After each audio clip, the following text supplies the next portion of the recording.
Hello friends, welcome to the concluding part of the test positions on knight 4.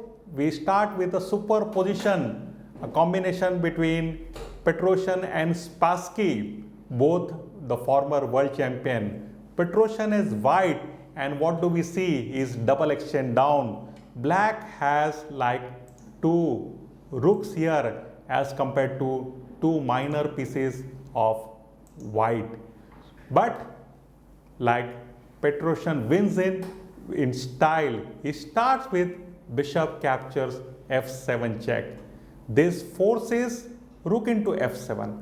We can see in this position it is like not possible for king to go to f8. It will lead to mate with queen invading from h8 square. So he plays rook into f7 and now comes stunning queen h8.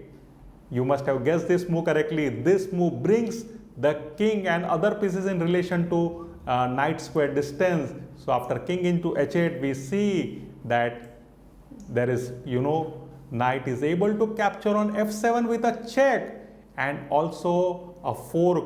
And after king gets out of check, he is able to win back the material he has sacrificed. He goes up a piece leading to an easy win. Spassky resigned immediately after queen h8.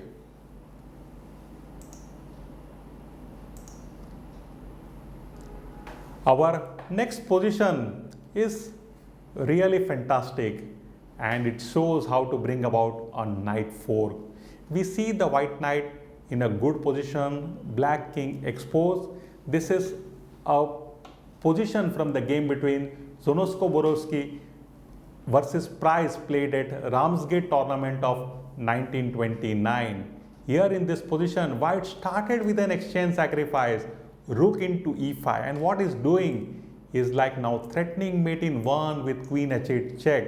So this forces recapture with the queen, and now you can see that pieces are in relation to knight square distance. For example, if knight can go to capture on f7, then will be attacking the queen and also the square on d8. So now comes queen h8 check, forces king to e7, and now the second successive sacrifice. Rook is captured and this forces king here, and now comes the knight 4. You can see that white is able to recapture his lost material and black resigned.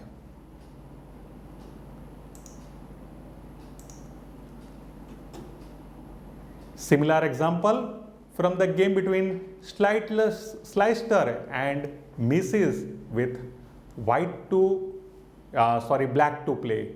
So here in this position, black starts with queen captures h2 check, and after force king to h1. Now we can see that knight 4 can come with knight e3.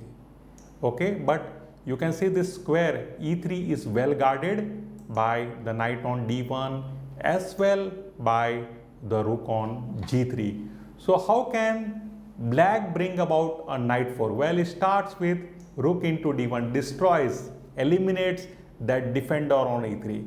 After forced rook into d1, now the second defender which needs to be eliminated. So the move is not difficult to guess. Queen into g3, really fantastic.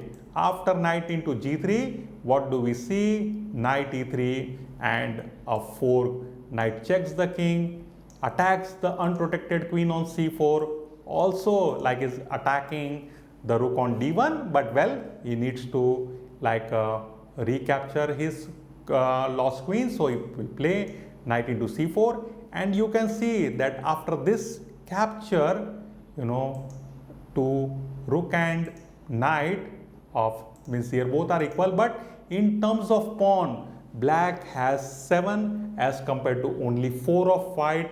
A huge superiority in material, and white resigned.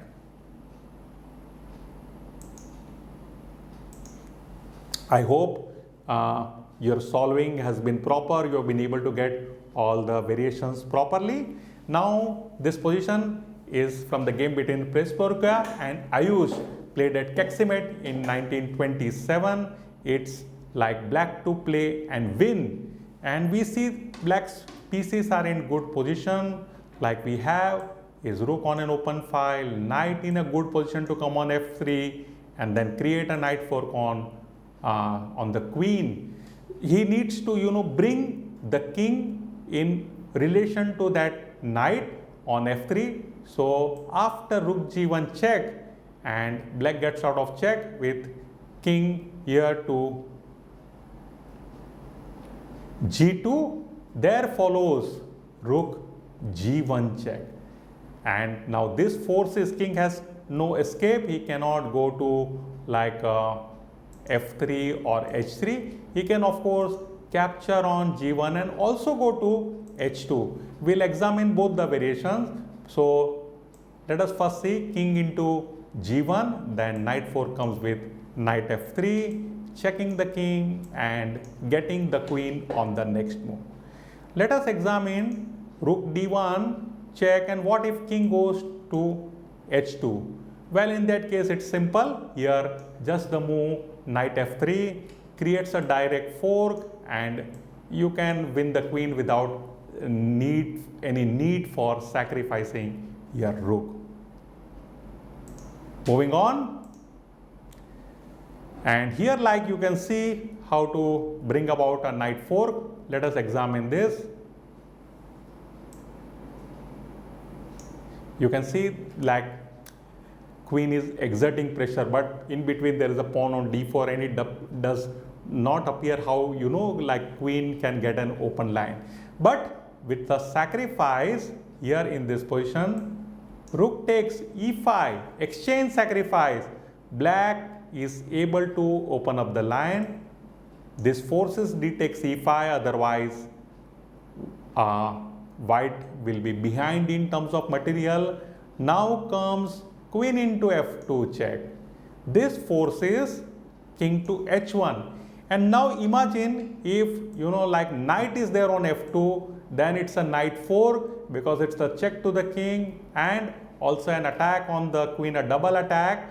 And so this fork can be done by combining one more tactic, that is square vacation.